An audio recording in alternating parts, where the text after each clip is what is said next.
It takes more than strongly held opinions to be a great software engineer. This is episode 142 of the Soft Skills Engineering Podcast. I'm your host, Jamison Dance. I'm your host, Dave Smith. Soft Skills Engineering is a podcast where we answer all of your non-technical questions about the technical field of software development. We also have strong opinions, I guess. But weakly held. I mean, I don't know why. That phrase drives me crazy. Oh, really? It's like, I'm going to argue to the death with you and then just like suddenly, I don't know, change it for no reason. I feel like I remember very clearly when I started writing software, I felt this feeling of like, to fit in, I just have to develop strong opinions about things. There's so many people that are just yelling about editors and white space and programming language, and there's just a lot of opinions, and I guess I'll have some strong ones to fit in. And so I just like picked some arbitrarily, and I'm pretty sure I read that strong opinions weekly held thing and developed very strong opinions about how good of an idea that was. Ooh, that's meta. Yep. Look, I don't want to riff on this subject too much, but I actually really like that phrase because I think a team benefits from having a shared opinion so you don't have to constantly rehash things. But when new evidence comes out, the team can drop it and move forward with the new thing. Then again, I guess that could be a vicious cycle too. Yeah. I don't know. No problem is solvable. I don't know. Everything is broken all the time, even opinions. All right. Dave, do you want to talk about our wonderful patrons? Yes, thank you to these people who donate at the level where we get a shout out. We give them a shout out every week. Chris Hogan, Nick Cantar, Zach Grannon, Matthew Wodowicz, David Jackson, Arno Engelin, Fedor Rusak, the Agile Ventures Charity, Sonic the Hedgehog, and Sean Clayton. Never leave us, Sonic the Hedgehog. We've got a comment from a listener really quick. Special thanks to you guys for talking about how to handle someone who makes a big mistake when breaking production. I remember you were saying that there should be processes in place to protect the junior developer. I truncated the wrong table today, and I don't feel so bad. Luckily, we have backups, and it was still in beta. But still, you helped prevent me from feeling super negative and being very distracted by my mistake. So thanks. Awesome. You truncate those tables with reckless abandon. Yeah. I mean, the process should protect junior devs, but I'm selfishly worried about it protecting me. Like, I am not a careful man. I fat finger stuff all the time. So it's self-interest, and if it benefits other people, then great. I'm glad we helped. Yeah, next time we should help to actually prevent the truncation, but not feeling bad is good too. That's technical. That's not true. In our wheelhouse. Someone else's problem. Yep. Do you want to read our first question, Dave? Sure. This comes from a listener named Dan, who says, on episode 66, which, wow, that's going way back. That's a couple years back. Listen, we can't be held accountable for anything we said that far ago. I know. Okay. On episode 66, you attempted to answer my question, how bad can a junior front-end developer be? Well, I'm now 4 months into my new job as a junior front-end developer, and it turns out they can be pretty bad. Okay, that was a joke. I'm in this junior role I feel overqualified for. My peers rate me as a solid mid-level, and I've started to realize that I'm not really a junior developer. I think this can all be attributed to learning from really good devs at my last company. My best friend is a Senior JS Contractor who's a legend, and I talk to him about code and best practices every day. My question, would you ever hire someone at a mid-level role, even if they only had 6 months of professional experience? I.e., how much weight do you put on the CV? I love you guys. I've listened to every podcast. Well, thanks, Dan. I mean, everything is possible. I'm sure someone has been hired with 6 months of experience as a mid-level developer. This also gets into tricky territory because we have to define what junior means. And I don't know, nobody defines it. Yeah. It seems so fuzzy, like all these leveling things of just, someone probably has criteria somewhere, but they're certainly not applicable across jobs or companies. Yeah, in fact, I've never even worked at a company that had a junior developer specification or designation. I mean, was it like engineer level 1 or something like that? Yeah, I've had levels, and I've had just software engineer and then senior software engineer, but I've never specifically had a title at a company. Not just that I've had, the company simply didn't have them, where your title was actually junior software engineer. Yeah, I feel like you know what it means though, right? Oh, yeah, I have a rough idea of what that means. I'm just saying that I've never quite grown accustomed to it, and I've never really sat down and tried to define what it means. What you're saying is kids these days, really. Right? Exactly. Whippersnappers. I've started to realize that I'm not really a junior. I mean, you could do a couple things. You could start doing not junior work and ask for a promotion.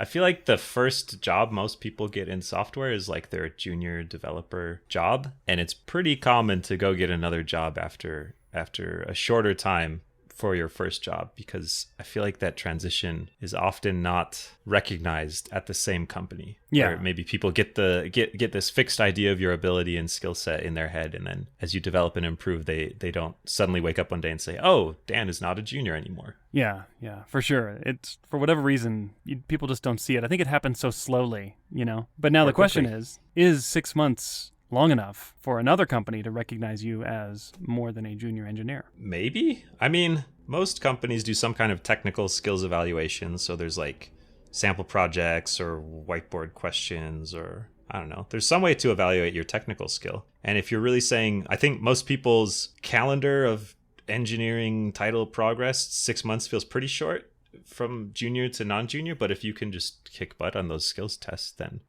I think it's certainly possible that you could get hired above that. I actually question whether 6 months is long enough to develop the fitness levels needed to get through the feat of strength to move up to a non-junior position. Well, here's the deal. You progress the fastest at the beginning periods of exercise, right? Like going from couch potato to someone who exercises every day. In 6 months, you can build a lot of muscle. So okay. Like the delta is the curve is pretty steep there. I see. Okay, well, maybe I'm wrong. Maybe 6 months is enough time. So it depends on, if they're giving you like mid-level feats of strength, then you could probably hit some of those after 6 months of dedicated training.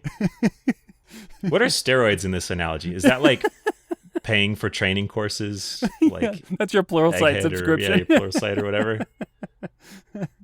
Or maybe steroids are like outsourcing the programming challenge to an offshore programmer. During the phone screen. Yeah. Let me just share my screen with someone else. Share it with two people at the same time. Screen share inception. Yeah. So my knee-jerk reaction to this is if I got a resume that came across my desk for an engineer who was looking for a mid-level position with 6 months of experience, I would say you are clearly not in mid-level territory. That would be my knee-jerk reaction. And you would have to do something truly extraordinary during the interviews to break me of that misconception. Yeah. Why is that? It's pure bias. Yeah. And what I mean by that is to say that I've talked to a lot of developers with 6 months of experience. And when I think the word mid-level, I mean, I'm thinking years, 4 or 5 years, 6 years of experience. 6 years? I don't know. I'm an old guy. I guess, the years stretch out for you, huh? Yeah, I mean, for me, mid-level, if you took the midpoint of my career, would be more than 6 years. And quite frankly, I still consider myself a mid-level engineer at this point.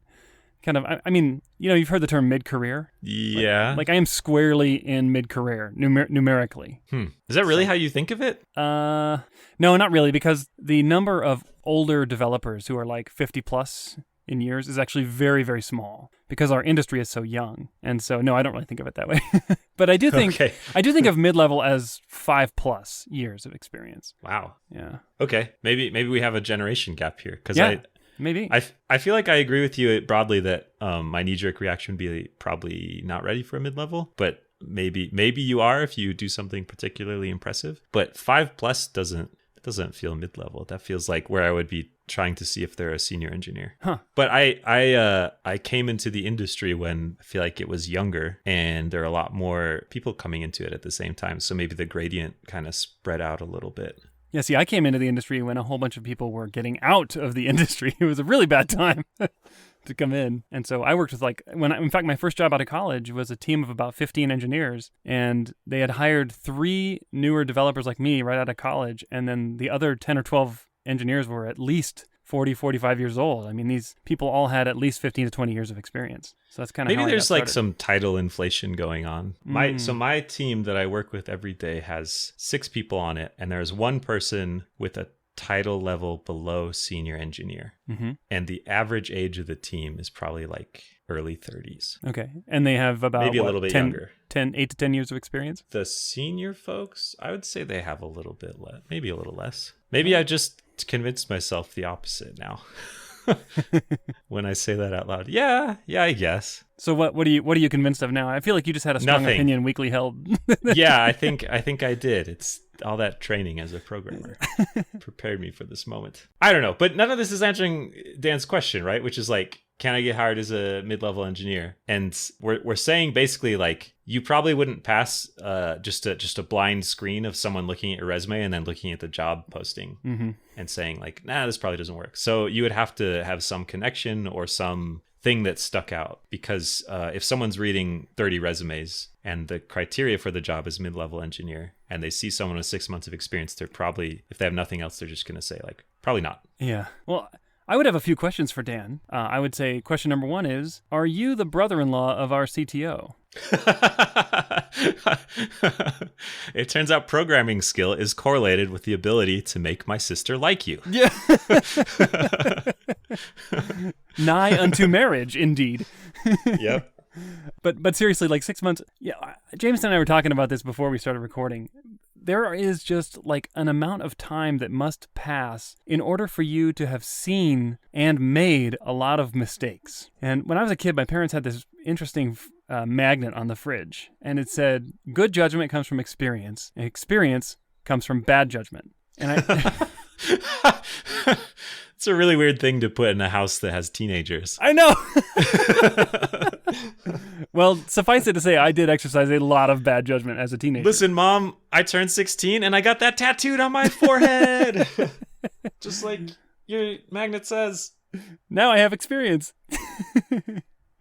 But like, I've made so many mistakes as an engineer, and I've been on teams that have made mistakes, and I've been intimately, first row seats watching problems go down. And after 6 months, there's just only so much of that you can observe. And I feel like there's things you can read about, and you can definitely learn some things from those, from reading other people's experiences. But just experiencing things yourself firsthand, I feel like makes a really big difference in your ability to have more senior levels of judgment as an engineer. Yeah, I think so. I do not believe that programming is purely this innate thing that you're born with the ability to do well. I think you can develop and improve your skills.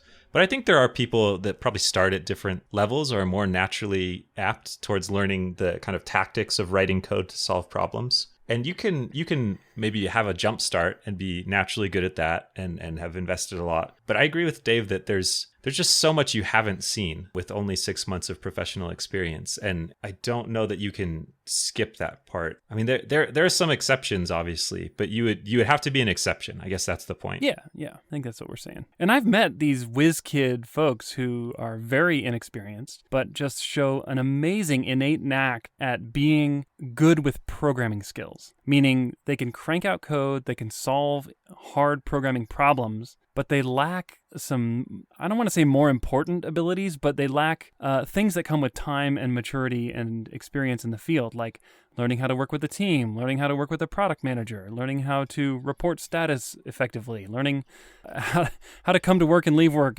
on time, just like these more fundamental things that are more in our wheelhouse on this podcast, I guess you could say. Not that we're necessarily exemplary at these things in our own jobs, but it's these things that take time, and you don't learn them from a book, and you don't learn them from a CS program. You learn them by doing them, I think. And 6 months is good. Like, that's a good amount of time under your belt, but I would still consider that a fairly junior level. Yeah. So there's if you talk about like wizard programmers, there's a guy named Mitchell Hashimoto. He's the founder of HashiCorp. They make a ton of incredibly widely used infrastructure software, Vagrant, Terraform, Vault, all kinds of Console, all kinds of stuff.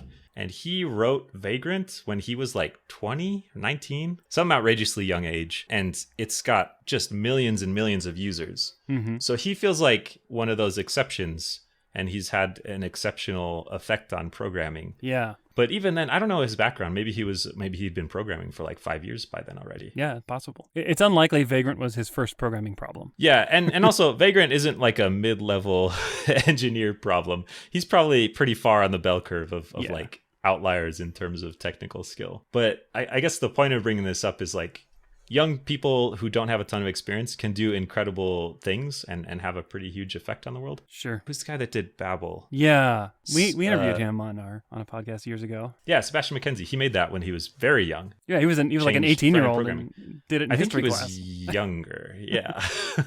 But I guess the point is, most careers are not like that, right? Most people do not create Vagrant or Babel, and most people follow a more normal curve of like get into programming, maybe have some interest or aptitude in it, and kind of build up their skills slowly. So if you feel like you want to break out of that curve, then you need to show something that demonstrates that. Yeah, and if you are one of these exceptional people like Sebastian. Well, if you are, like, I would love to work for your company that you'll found someday. Yeah. And you'll have something very obvious to show for it if you're one of those folks, like Vagrant or Babel. Yeah, there's certainly some very smart people out there. But the question is specifically, how do I get hired as a mid-level engineer with this much experience? And I think the answer is like, show that you are not the typical 6 months of experience programmer somehow. Mm-hmm. And if, in this case, we've got a little bit of evidence from Dan that he says, my peers rate me as solid mid-level. And that's good, but that actually doesn't show well to the hiring manager for another company. Because I don't know who your peers are. Maybe they're all like super junior and they're like, oh yeah, Dan is definitely head and shoulders above us, but we've all been doing this for 1 month. So you have to have something else. And it's hard to do that with your company work. Actually, I take that back. I think if you can talk really intelligently about the stuff you've built and it's impressive at your current company, then that could be the thing you bring to the interview. We talked a little bit about mistakes. Are you saying the advice should be like, talk about just all the horrible things that you broke? That table in broad you truncated. It didn't work. And yeah, I think you're right. You have to have some way to stick out and gloss over the fact that you only have 6 months, because that number is going to loom pretty large. Yeah. The more experience you have, I think the easier it is to kind of fuzz between different skill levels or not skill levels, title rankings, whatever you want to call them, levels in general. But when the amount of professional experience is that low, that carries a lot of weight. Yeah, for sure. Well, like, I guess what I'm saying is, if someone had like 3 years of experience, it would be much easier for me to say maybe they're a very talented senior engineer already, or staff or whatever. But 6 months is just so low on the absolute scale that yeah, agreed. Maybe that's the answer. Yeah, that's a solid maybe. Yeah, it's kind of a junior maybe, I guess. Yeah. All right.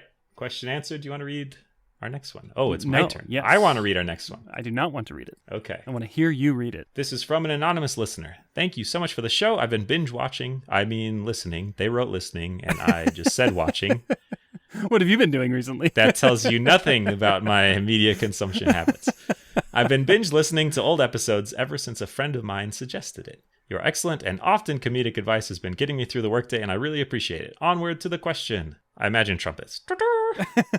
One of the members of my team who is more senior than I often does poor work, and the rest of the team picks up the slack to redo the work, pushing out deadlines we would have met otherwise.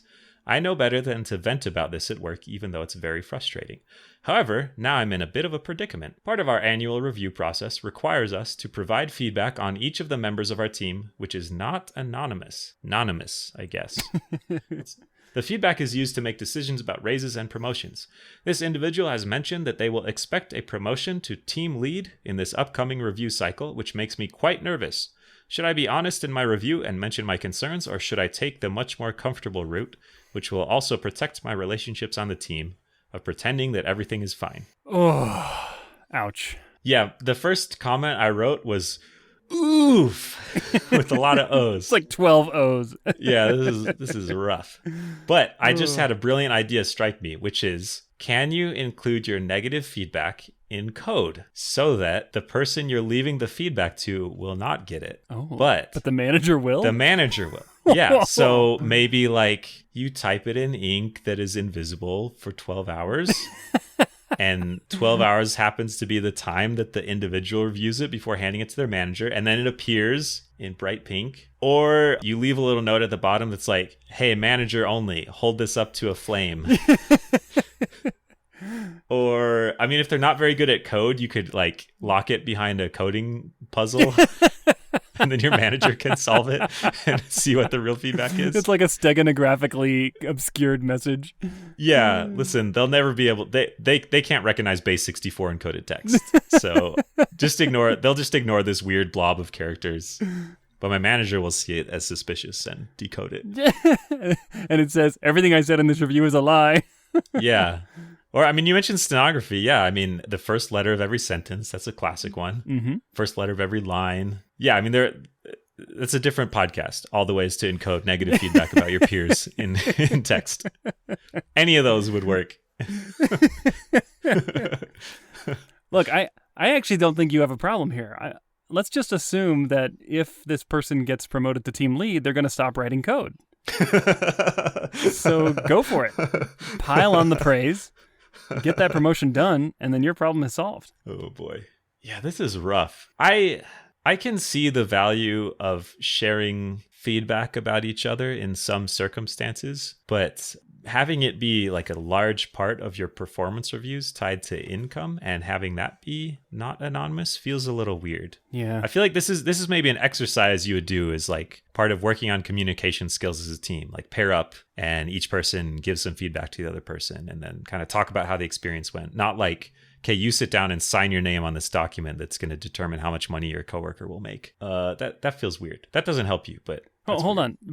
Both of those ideas felt weird to me. What were you really? Were you saying sit down and give feedback and then give feedback on the feedback? Is that like? Yeah. So like maybe you want to create a culture of delivering clear feedback on your team. Okay. And so one bad way to do that is say all performance reviews will be done by your peers and their names will be signed on them. Go. And then that just leads to, I don't know, just a yearly explosion. Yeah. But you could kind of ease into that. So maybe your manager gives feedback in one-on-ones and maybe you hold little like feedback exercises where there's nothing financial tied to it. You just do a little workshop for half a day or an hour or something. Yeah. Yeah. But I'm just saying there are ways to ease into this idea of like provide feedback to each other and make that part of the culture in ways that aren't as scary. Yeah. There's not as much on the line. Or fraught. Yeah. And to be fair, this is probably not the only thing that plays into the promotion or raise cycle. There's probably other data points too. Yeah, so maybe just hope those data points are bad.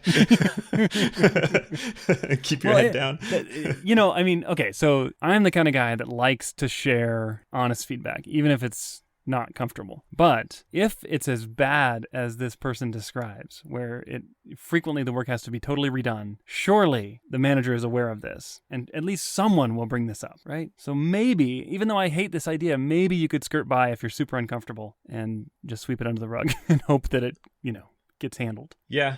I guess it depends on how much faith you have in your management. Yeah, it depends a lot. I mean, I could see an approach where you talk to your manager about your concerns too. That feels, this is just a hard situation because that could feel weird. Like you're stabbing someone in the back, right? Of like going behind their back and telling the manager that you think they're bad at their job or something.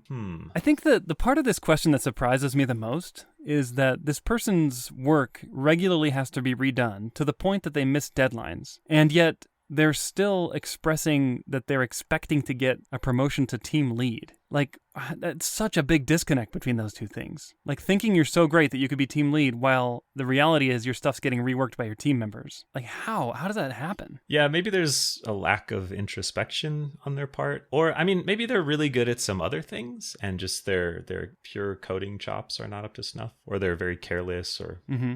Like, maybe they're super fast, but... Yeah, they just crank out lots of stuff for the team to redo. Yeah, just incredible piles of stuff. Yeah, now wait a minute. This is another thing. If this person gets promoted, what will you do with all your time if you're not redoing all their work? This person created your job. Yeah, it seems like there's a strong culture of politeness around here, and that feels very reasonable to me. I like to work at places where people are polite. But one of the downsides is it's sometimes harder to say things people don't want to hear if you're used to being very, very nice to each other, Yeah. And it feels like this is where you need someone to just stand up and be like, no, your code is crap and I don't care and I don't want you to be my boss if you make our lives horrible. Like you need one person who doesn't care about politeness, but like only on this point and then is polite to you the rest of the time so they're not a horrible pain to work with. Yeah.